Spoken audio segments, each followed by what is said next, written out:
Hello बच्चों। हमारा प्रश्न दिया हुआ है 250 ml सोडियम कार्बोनेट विलयन में Na2CO3 के 2.65 ग्राम निहित हैं। यदि इस विलयन के 10 ml को 500 ml में घोला जाता है तो घोले गए अम्ल की सांद्रता होगी। चलिए समझते हैं इस प्रश्न को। अगर इस प्रश्न की मुख्य अवधारणा की बात की जाए तो हमें यहाँ पर समझना होगा मोलरता के बारे में। मोलरता, तो मोलरता का फॉर्मूला क्या है? मोल विलेय के मोल वटा विलियन का आयतन। ये आयतन जो होना चाहिए वो अगर ml में है तो इसको 1000 से मल्टीप्लाई करेंगे, अगर लीटर में है तो कोई दिक्कत नहीं है। तो यहाँ पर मोल जो होंगे वो किसके होंगे? विलेय के। और ये जो आयतन होगा वो किसका होगा? विलियन का होगा। ठीक है, चलिए समझते हैं यहाँ पे क्या क्या चीज दिया हुआ है। विलियन का आयतन पहले दिया हुआ है 250 ml और उसका द्रव्यमान दिया हुआ है 2.2 ग्राम। तो हम लोग यहाँ पे पहले मोल निकालते हैं, विलेय के मोल को निकालते हैं पहले। तो विलेय का मोल क्या हो जाएगा? द्रव्यमान बटा मोलर द्रव्यमान, द्रव्यमान बटा मोलर द्रव्यमान। ठीक है, तो मोलर द्रव्यमान यहाँ पे नहीं दिया हुआ है तो हम लोग को मोलर द्रव्यमान भी निकालना होगा। तो मोलर द्रव्यमान जो होगा वो किसका निकालेंगे? विलेय का निकालेंगे। तो विलेय का मोलर द्रव्यमान, यहाँ पे विलेय क्या है? Na2CO3। तो यहाँ पर कैसे निकलेगा मोलर द्रव्यमान? 2 गुना 23 हो जाएगा, क्योंकि सोडियम के 2 परमाणु और सोडियम का वेट होता है 23, प्लस कार्बन के एक परमाणु, कार्बन का वेट होता है 12, और ऑक्सीजन के 3 परमाणु, ऑक्सीजन का वेट होता है 16।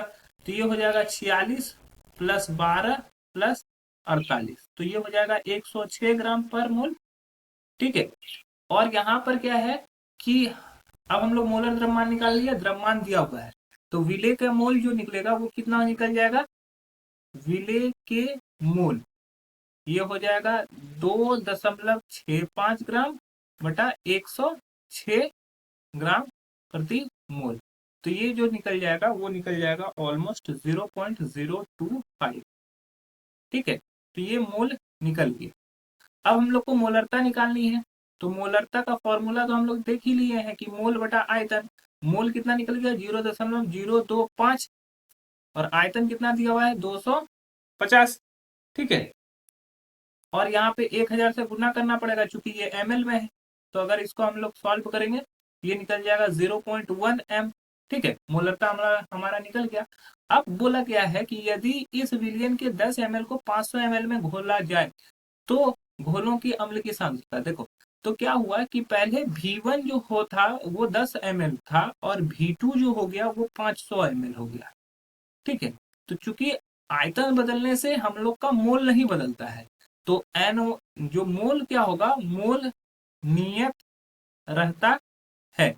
मतलब कि N1 अगर बराबर होगा N2 के तो हम लोग लिख सकते हैं M1V1 इक्वल्स टू M2V2। ये फॉर्मूला हो जाता है। तो M1 का वैल्यू हम लोग निकाल चुके हैं, कितना निकाल सकते हैं? 0.1। ठीक है, V1 का वैल्यू कितना दिया हुआ है? 10 इक्वल्स टू M2 का वैल्यू हमें निकालना है और V2 का वैल्यू दिया हुआ है 500। तो M2 का जो वैल्यू हो जाएगा वो हो जाएगा 0.1 इंटू 10 बाय 500, जो कि निकल जाएगा 0.002 m।